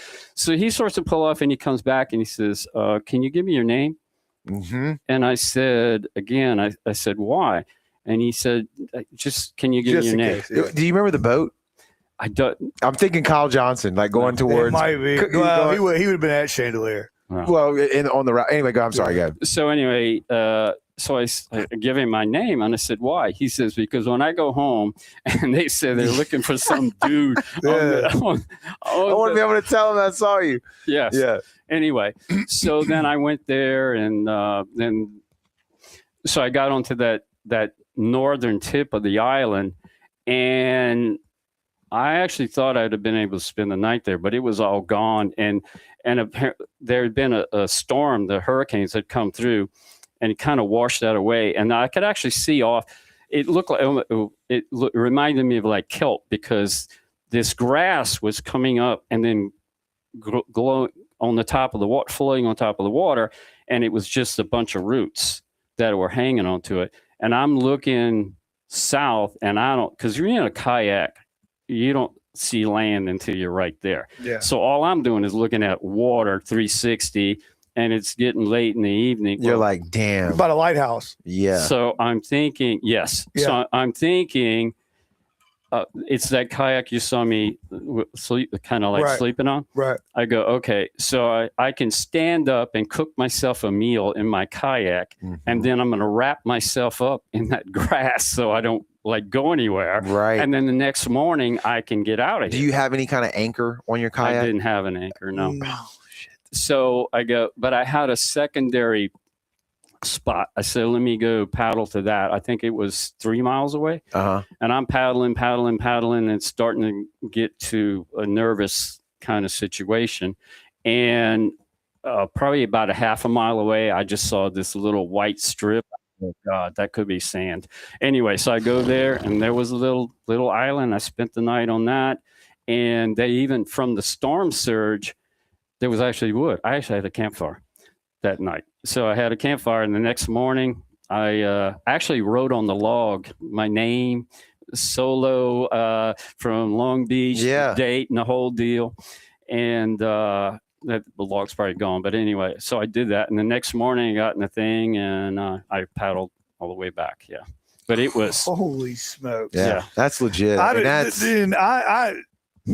would be scared. I 100% would be scared. Once I got into it, I was scared leaving the shore. Once I left the shore, I was okay. And so here's another kind of funny part to that is I am using the spot. So I put it on tracker and it shows your position every 10 minutes. Yeah. Can your family track? I have my son on that. Anyway, but back then you could actually tie that to your Facebook. So someone who went on your page could hit that thing and then it would show you. They don't let you do that anymore. That's wild. But anyway, so a friend of mine. Well, there's probably some legality to that. Right. Yeah. So a friend, another. He knew where he was. Yeah. Yeah. It's your fault he died. Yeah. So another friend of mine was actually going to spend the night on Cat overnight. And so he sees my truck in Long Beach and goes, oh, Terry's on Cat. So he's running around all the way on Cat. And so there's another friend of ours, and she's a girl kayaker. She's really good. He calls her up and says, do you know where Terry is? And she says, I'm looking at his track. That is on his way. That to crazy SOB is on his way to Chandelier. Yeah, because there's no phone service out there. Right. Nothing. So anyway, but I have the VHF and everything. But the next day I came back, I actually touched the very end of West Ship, and then I went on to spend the night where the crazy boat, where the ship, fish on boat is. Yeah. Okay. Yeah. It's all painted up now. Yeah, I mean, you got wind, you got currents. I mean, and you're hand paddling. You got to play it. He said he found the weather window and he did it. I understand. He got lucky. But He things got really change, lucky. and, Yeah. it's just, damn it. Yeah. I don't know, man. The thing about it, though, too. You want to do it, Joey? No. No. I don't. I'll sure? take you guys. I'll take you. Yeah. We'll do something easy. You're Yeah, like I'll follow you on first. the boat. There you go. But going there was crazy. I think I'm in the Bermuda Triangle because there's a hefty current running between 100%. Ship and chandelier is a gigantic current. My God. So I'm literally my compass on my boat says I got to go over there, and my GPS is saying I got to go over there because I'm being pulled by that current. So in order to counteract that current, I got to go up into that current and go, and go and let it take me. You're vectoring. You're no longer correct. Because if I had gone on the compass, I would have wound up way out in the Gulf, and then I had to turn around and go to the west. So I'm sitting there, but the deviation was so drastic that the GPS you think it was real. Yeah, it'll calculate. It'll put a line that never moves, and so you just stay on that line. So it was telling me as I'm going. See, I don't know I'm going sideways. You can't calculate. You can't. And the only way you can is if you just stop the boat and look at your GPS and look at your speed. And then you'll see, like, oh man, I'm going like 3 miles an hour. Gotcha. Right. So, that's more energy for you that you have to expend to stay on that track because you got three. You see what I'm saying? I mean, I know you know. But on the other hand, if I go the easy way, I wind up way to the east. And you had to paddle straight into it. Right. Correct. Yes. So anyway, when I realized I did stop to see, and I go like, oh, okay, because I'm thinking, the compass is spinning round and round, the Bermuda. Those no electronics. Right. Yeah. So anyway, I got there and I had a laser sharp, and also I was saying I had the 2 mile marks as I went. So it was all good, no problem at all. That's nuts. This dude's living it. He's living it. Yeah. I got 2 more questions, and we're gonna wrap it up. 2 quick questions. Right. When you're out there and you're paddling, are you listening to music? What's going through your head? Are you zoned out? Just the waves. Are you thinking about the past, the future, both, all of it, none of it? What's you do? What drives you? You're really focused on where you're going. So you're watching that Jeep. So you're navigating the whole time. You're navigating. If it's rough water, not so much visually. The boat's reacting. So you're reacting with the boat. But you do go into a zone. There are sometimes I left Long Beach and they're like, boom, I hit the island. Go like, where did that come from? Kind of like when you're driving. Right. The reason I asked the question is because a lot of reasons I feel like that I watch things that I do, things that I hear people talk about, especially as men. Right. You like things that keep your brain occupied, that you have to focus on, whatever that may be. Right. Especially if it's semi-life and death, which yours is very much that. very close, much that. Really close. But you're so focused on what you're doing that it reduces, like, you wouldn't think it, but like it probably does. It reduces your anxiety in a certain way. Absolutely. It keeps your mind focused, and then time dissolves. Right. Because you have to focus on this thing. You're not thinking about you're retired, but like mortgages and family. I gotta cut the grass. All that shit just disappears, and you're hyper focused on what you're doing. Right. And for whatever reason, there's like, it's a reward in that. Yeah. Yes. The time goes by. You go into a trance, but you're fully functional. Correct. And you're just going and you're eliminating all the bullshit that you don't need to be thinking about. And time goes by so fast. So like I said, we're down. I mean, I can do that crossing in about 1 hour and 35 minutes. And normally it was taking like 2.5 hours. So we're like cruising we're like averaging 5.2, 5.3 miles an hour in those boats, fully loaded. Right. And so, you're so focused in going where you are, looking at your navigation, and the time goes the fastest when you're in really bad rough seas. For sure. Right. Makes total sense. Because your brain's firing on all cylinders. Yes. Yeah. You're feeling the boat, you're seeing this, you get a little adrenaline shot every now and then, like, whoop, okay, okay, I survived that. This is real life. Fine. Yeah, this is real life. And then you get there and you're like, man, that was cool. Yeah, because you're hooked. You're hooked on that hit. Yeah, it's like bull riding, any of that stuff. Let me see if I can skydiving, whatever. Yes. So yeah, it's a high, it's an excitement, and sometimes I'll just look at that thing and go, how did the hell did I go? That's right. How did I take that thing where I went? You know, it's like, wow, I can't believe what humans can do. Yeah. You know, and I mean, look, Walter Anderson, the things he used to do, you know what I mean? The hermit on Deer Island. I mean, I don't know how far he went, but and then you think about people that did it back in the, like antiquity, ancient times or whatever, for life. Like they had to trade, they had to explore, they were doing it without the GPS. Yes. They knew a ton about the weather, they knew a ton about the stars, navigating like that. Aliens. But you know what I mean? It's just it's wild. Yeah. So and look at this too. So I'm offshore fishing in the Keys. You know how many Cuban rafters I've run across? A bunch. Really? A bunch. And they're coming in with a like whole inner tubes that are tied together and all kinds. Well, that of goes back to, to me like necessity, right? Yeah. Like I was saying, like the ancient people. These people are escaping communism and what. Yeah, and then I look at that and say, man, what am I scared of? I mean, it's like, look, this guy came from Cuba. He passed, 90 miles to Key West, and I'm halfway up. I'm like another 75, 80 miles, and these guys have been in this thing. Made out of 2-liter bottles that they taped together. You know what's weird? You know what's weird though is that nobody is taking inner tubes and tying them together and going from Miami to Cuba. Does anybody understand why that is? I don't understand. Want to. For multiple reasons, I don't want to do that. Right. No, I'm just saying though. There's like a political reason why. Yeah. Anyway. And they're also socialism sucks. Anyway, I'm sorry not to get too political. Last question before we wrap it up, unless you got anything. No. All right. Don't give away any of your secrets. I'm not asking for that. Mm-hmm. When you cache the water on the islands, more specifically the rum and all that stuff. What's your markers? No. That's too specific. How do you cache something like that? Yeah. And remember it where an average Joe can't see it. And again, be as vague as you can be. Don't give it away. What are you looking for? How do you do something like that? Typically, it's going to be done. It's not like it's there 6 months. The trip's going to be in maybe 2 weeks. Okay. So that alone. And then we have buried some, although they say they don't like you burying stuff.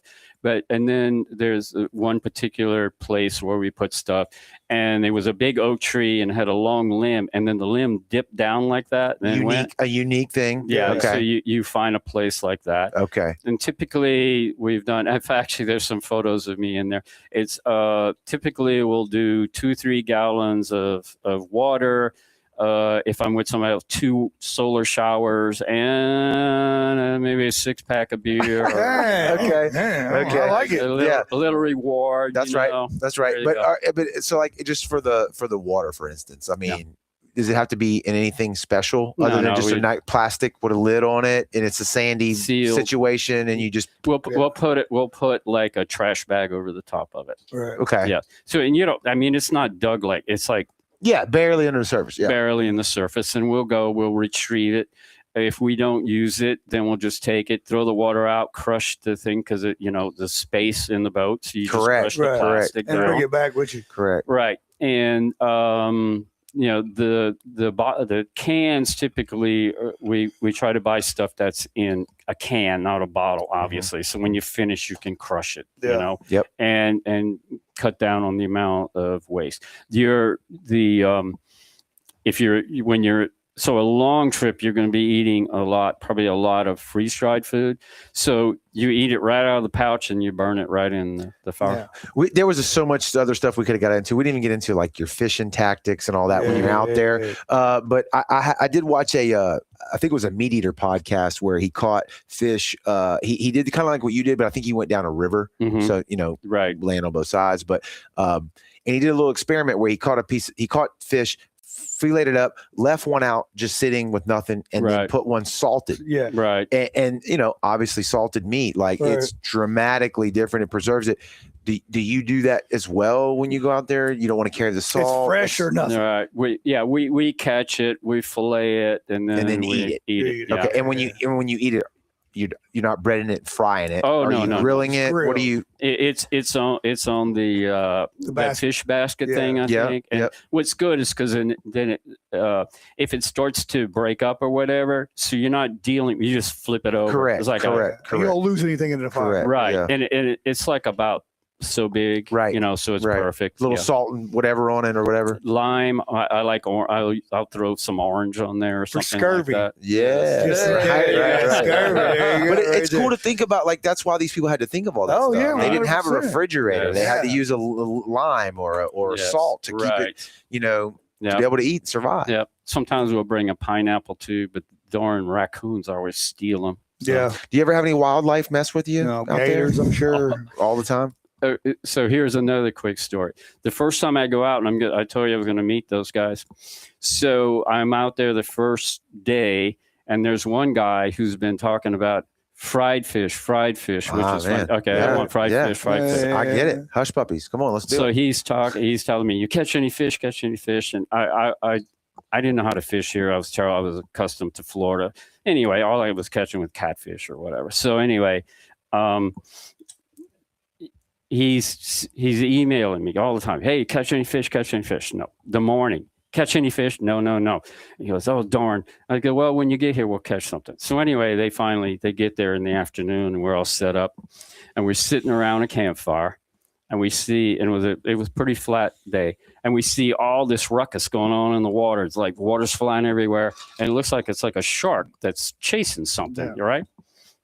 Sheepheads jump out of the water onto the beach. Really? I run and grab it. the Yeah. fish. I got free the fish. food. Right. Free I got food. it. Here's your fried fish. He's all excited. Fillet it. Fillets it up, puts it in his ice chest over, and he was kind of a little farther up the beach there. And he's just talking about how good that's going to be because it's still too early to cook. So anyway, I said, dude, man, I had raccoons all over me last night. Mm-hmm. And I said, did you secure that thing really well? Oh, yeah, it's okay. He says, it's in a little ice chest. They can't get into that. Yeah. Not wrong. Well, they better have locking latches. on Trash it. pandas Yeah, get into yeah. anything. So it's starting to get a little bit dark. And he goes, okay, I'm ready. He's so excited. He's got his little Nothing. oil. He runs up there. I hear him screaming and cussing and all kind of stuff. I said, why? Goddamn raccoon. Yeah. Got all my shit. fillets. Yeah. So, All he left him was the head and the gut. He had kept that because he thought he was going to use it for bait. Yeah. So anyway, That's hilarious. Yes. yeah, he should have That's threw the head and the guts in the woods. That's Yeah. right. Yeah, Yeah. it'd have been full. Throw them off the trail. Yeah. right. Terry, Yeah. what a great story, Yeah, man. it's This is a excellent. good conversation. I really I love love it. that, especially the Jimmy Buffett stuff and then Uh-huh. all that in the beginning. Everything that's running through my mind is like somebody finding y'all's cash or your little stash. Yeah. And they're like drinking your water. And you're like, oh, yeah. As we long as they don't gotta-" drink my beer. Yeah, That's right. That's right. That's right. yeah. You get So out in the water. What's the plan moving forward, man? To continuing to enjoy retirement and continue to do this as long as you're. Amen. That's right. I'm probably in a month or two, I'm going to go down to the Keys. My next big trip here, and maybe somebody has been out there, but Martin Island, which is out in the Biloxi Marsh, Mhm. it's past Brush Island. Mhm. That's where I would like to go, but when I look at it on Google, it doesn't look too good. Although my son's coming next month, and we're probably going to fly over there, and I'll get to take a look at it. He's a pilot. We talked about that Yeah, before Right. for people that don't know. And so that would be, and I want to go to the Chandeliers again, but I think I'm going to go with another person. And now we're not going to spend the night there. We're going to do a base camp we have to do it on horn now because we can't do Can't it do on, anything on ship. right. So we would do a base camp on horn and do a day trip there and back. Okay. So 35 miles. I'm not saying it's 30. It's like 14 to the very, very end, I believe. So it'd be 28. That's way, that's pretty much still in our range of a kayak. We typically, 20 miles is kind of a stretch, but you could stretch out to 30, 32 miles. Jesus. Yeah.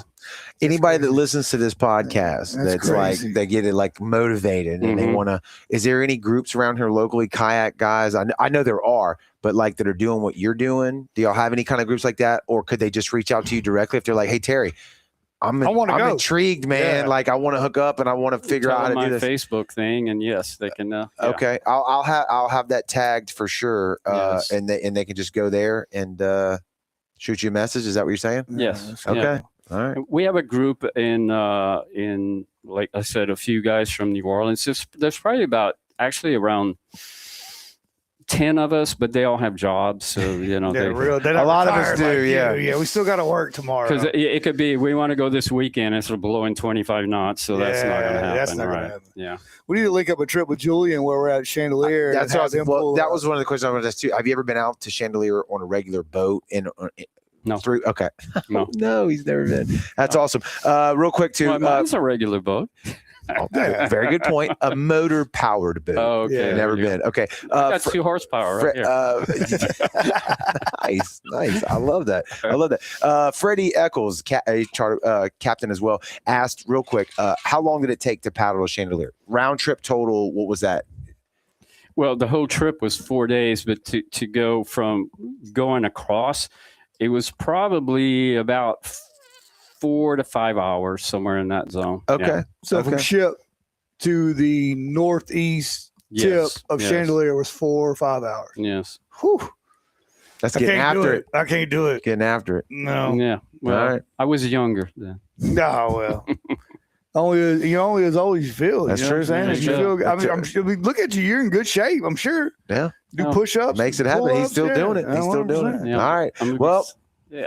yeah. I'm gonna be 72 next month. That's so, crazy. yeah. Jesus. Yeah. I don't think I can do it right now. No, Terry. no. You want YouTube views? We should get me and you and some GoPros and see if we can hang with Terry. I No don't shot. think we can do it. No, we're I gonna don't drown. think we do it. We're Yeah, gonna we drown. both die and tap out. We'd be hitting the PLB button. Yeah, come pick us up. Come I can't do this. Terry, you keep doing you, man. Yeah, That's a great it's story. killer, Very man. impressive. Absolutely, What a yeah. life you've lived and are continuing to live. If anybody listens to this, watches it live, the replay, whatever, I got it in the comments right now, your Facebook page, and you'll be linked in the descriptions to everything. Hit you up if they want to come check it out and try to learn something. See if that charter boat captain's out there that saw me we'll out try to on the way to find. Shell. I put it out there. figure If it you're out, listening to this, Kyle Johnson's where I got my money He placed. might. Yeah, It I'll might have message been him and Kyle. see if I don't it know. is. Yeah.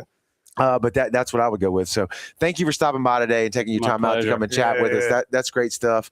Do you record anything video wise and ever put that out? Only on my Facebook. Yeah. Just pictures. Like a GoPro or anything? No. Put a GoPro No, in? I have a GoPro. I never use it. It's Yeah. kind of complicated. Too much pain in the yeah. butt. Yeah, he's That's like, what we I'm got trying to. rid of, He's like, I'm yeah. trying to enjoy Trying to this shit. I don't relax. care about Yeah. social media. And Yeah, then I got to go back and edit. edit. and all You're that right. stuff, I get. Trust me. Take We a get it. picture. We Yeah. get it for sure. But again, thank you for stopping by. Thanks everybody for watching on the lives and the replays, super man. cool. You know, I'm gonna say it. Download the Brownwater Banter app. All our stuff's in there. All of our podcasts, all of our merch, everything. Yeah. Download the app, cut the algorithm out, and stay up to date with everything we're doing here on the show. We got a lot Might of cool even stuff. put a breadcrumb trail to Mr. Terry. Yeah, Track you. we'll do like a one of live those tracker. dolphin- like to sell bracelets Yeah. and stuff like See where he's dolphins and going. stuff. See Yeah. where he's at. So y'all keep tuning in. We'll keep doing them. We'll see you.